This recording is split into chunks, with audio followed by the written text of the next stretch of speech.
Oh dear, I thought I'd do an update. Sorry. I'm wearing my scarf because of this eye infection problem, and I've got to keep my neck warm. It gets really cold.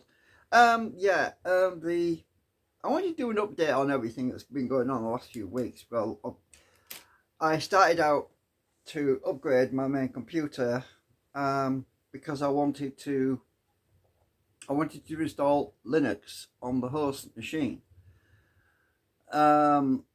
Because I only run Ubuntu or Zorin on the virtual machine. And the problem I had was that because I was running Zorin in the virtual machine, I didn't have hardware acceleration, and I wanted to use Zorin to do some video encoding because Windows XP doesn't support that. Well, it doesn't work very well, and it definitely doesn't support H.265, H.264 very well. It supports some of the older formats better, but so anyway, I don't want to go on too much about one thing. I want to just go over everything really at the moment, and I want to give a shout out to Shanguro66 as well, because he's having a bad time at the moment with his this TV thing. I've been watching his video, pretty cool.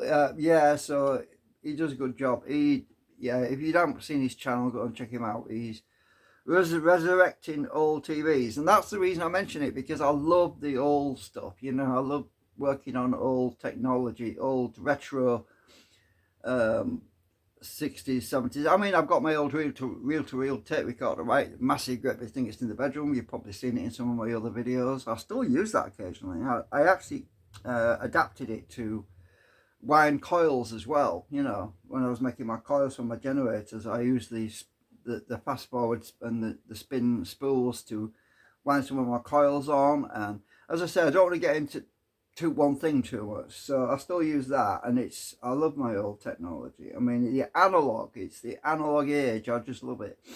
But I also wanted to talk about the fact that after I'd finished fixing my main computer, which was a bit of a nightmare because I had a bit of a breakdown, because I thought I'd knackered it, and I thought, oh no, because I've got no frigging money. I was really down in the pits. I was really down. I felt completely trodden, you know, because so how am I going to get around this? How can I solve this? Because I've got no frigging money. Everyone's paying high energy here in the UK. We're being drowned in high. The cost of living crisis is just gone completely bonkers, and it's getting worse every single day. Food prices, everything's going up and up and up and up, and we can't manage. You know, we're struggling, and government support's no longer really there for most of us. So anyway, I said I wasn't going to go too much on one thing.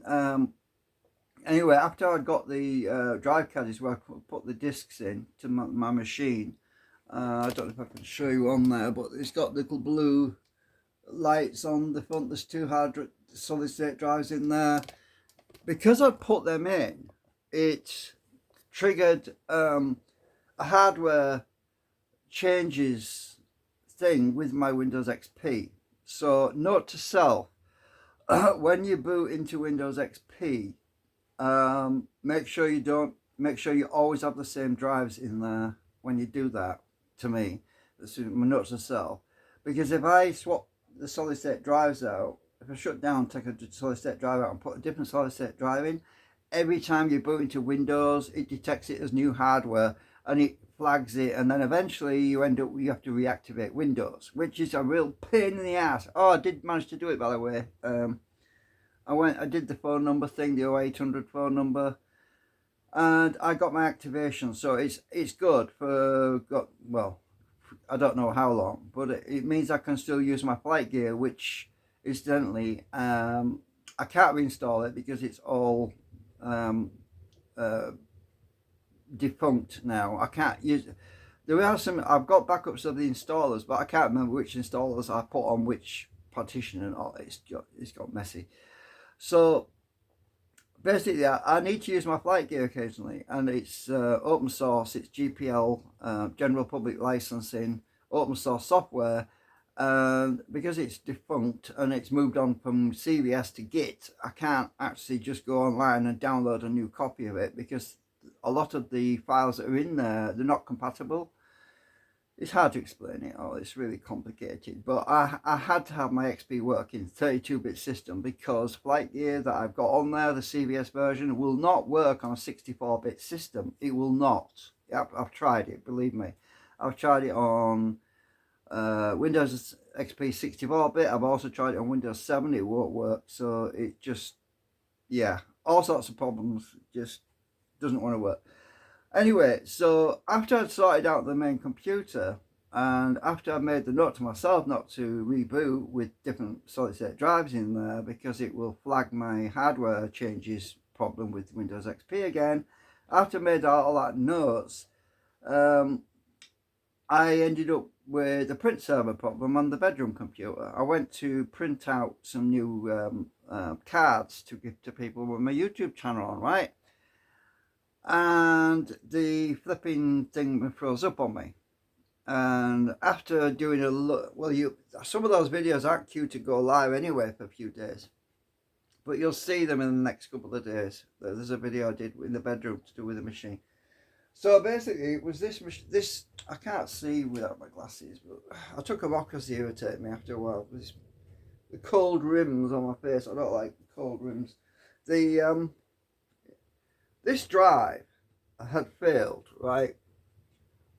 Now, I was thinking about whether or not I could get a new circuit board for it, but remember this drive, I'm not that bothered. It's only 31 gigabyte, and the only reason I wanted to try to repair it, I did a video on why me trying to repair it, was because it has a backup image on it of that boot partition in the bedroom. And what did I say about Windows activation? Yeah, I can't reinstall that XP in the bedroom without activating it again, so that's the reason why I wanted to get the image off here. But I was really lucky to find another backup that I'd made of this drive. Not this drive, but the other drive, the bootable Windows XP. I was really lucky that I had made another backup, and it was on my other external hard drive, and I was able to copy that onto the replacement drive, like this one that's in the bedroom. So if I need to restore from that, I can restore from that now. So I'm all good. But it's an older version. It's pretty much a clean installation, which I did 2013, was it? No, it's 2012, I think. So it's a really old restoration backup, but it's fine because there won't be much on it. So it's pretty much a clean XP, which means I can add my software to it, which I've got backed up as well.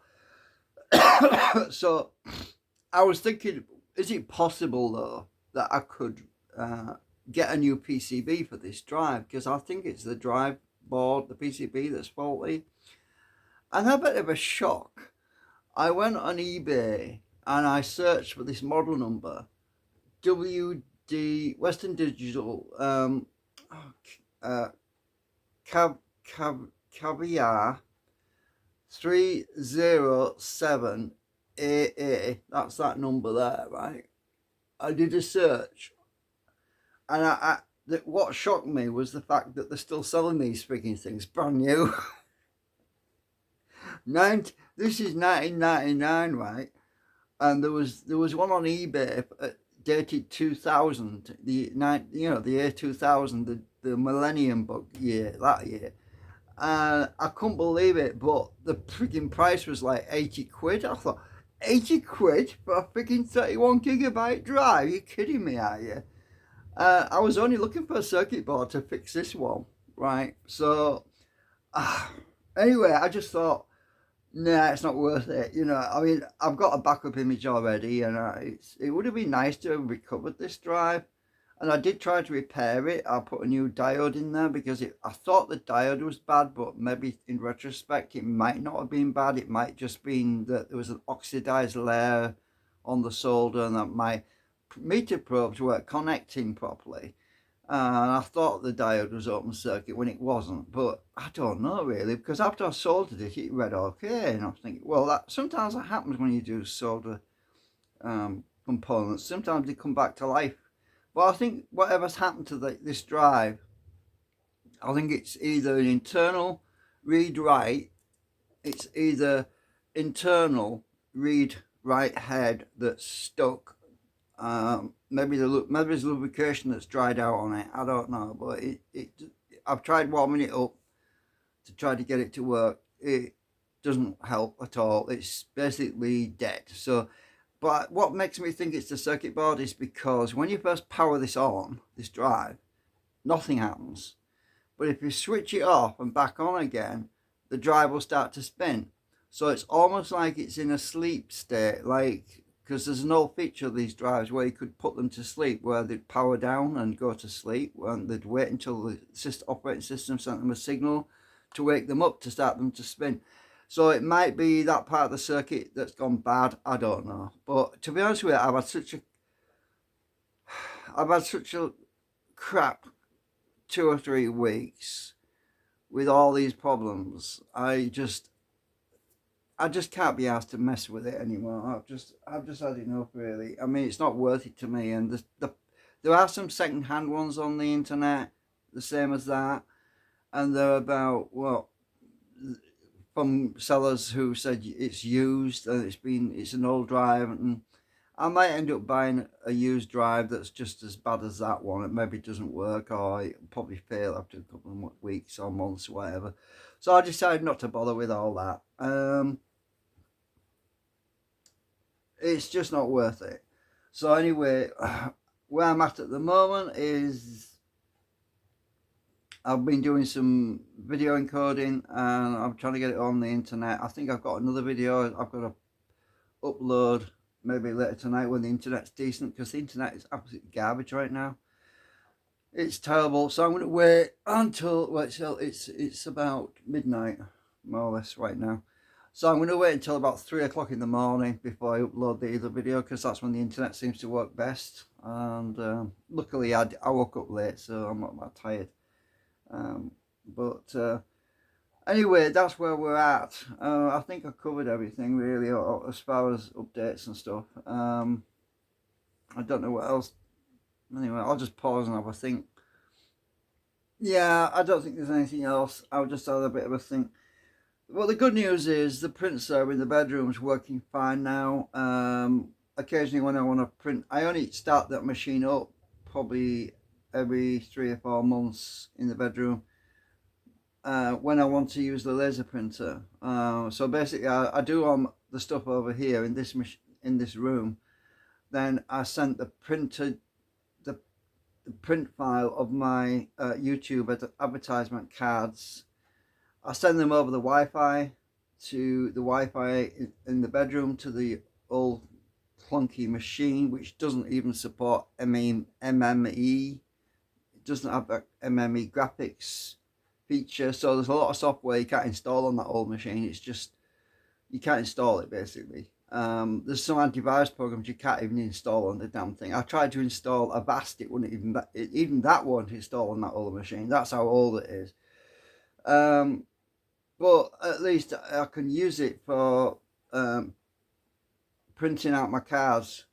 And as I say, I've got nowhere to put the laser printer in the front room, because I've got my other printer and my turntables underneath that, which is in the corner. So I've got my inkjet, which is covered up, by the way. It's got that cloth on it, and then there's my turntable, and I've got nowhere to put anything. I've got nowhere else really to put another printer, so that's why I've got to have it in the bedroom out of the way, because I only use it probably once every 6 months, and it's heavy. It's bloody heavy, and I don't want to be lugging that thing around out of a cupboard every 5 minutes just to print something. You know what I mean? It's just not worth it. So it's just basically set up there when I need to use it, and it's just my little YouTube card thingies that I made. I give out to people. So I don't think there's anything else really to update you on. Oh, I moved my oscilloscope into the bedroom because I need to soon have a clean up, and it was just collecting dust basically. It was sat on over there, So my oscilloscope was sort of over there on top of the netbook, and it was just collecting dust. And I realised it's not doing it any good because all the knobs were getting a bit, yeah, mucky and dirty. And so I moved that and I stuck it in the bedroom for now because it'll stay cleaner there. And because I'm thinking I really need to have a clean up, and I can't do that with stuff everywhere. You know what I mean? So I've got to get my signal generator, which is on this table, which I never use, which is down here under my meter. I need to get all that off the table because I'm not using it. I need to get so I can start to clean up a bit and move some stuff out of the way, because when I initially I just didn't want to put stuff in the cupboard because you forget about it, but I do think it's time I have a clean up. So I am slowly over time moving some stuff out of the way, and so I can have a fresh mind and on what I need to do next on the next project, really, but when I get to it. And so I'm just trying to get myself organized really at the moment. So yeah, that's it for now. See you later.